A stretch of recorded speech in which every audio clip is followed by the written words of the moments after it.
Kai pacientas skambina, rašo dėl konsultacijos, mes kelių dalykų prašom. Tai jeigu tai yra kontaktinių lęšių nešiotojas, prašom, kad kontaktinių lęšių nesidėtų, ypatingai kokią savaitę prieš konsultaciją.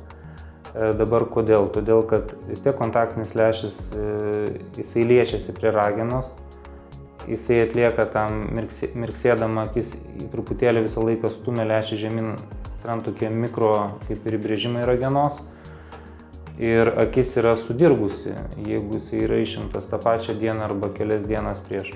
Ir tyrimai mums yra sudėtingi, todėl kad su vienais aparatais vienus skaičius rodo, su kitais kitus ir paskiau atrinkti teisingą yra tam tikra paklaidų tikimybė. Ragenos topogramai tas irgi yra svarbu, kad kontaktinis lęšis nebūtų nešiotas prieš konsultaciją. Tai čia aš sakyčiau pagrindinis dalykas, akis turėtų būti rami, prašome, kad pacientas nevažiuotų į konsultaciją, jeigu yra akies uždegimas arba akies sloga.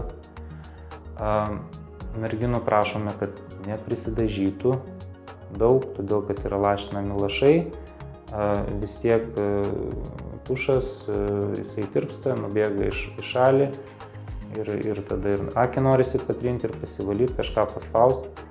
Na, tokia, sakykime taip, lengva, švari akis, gera nuotaika, tai va toks ir pasiruošimas.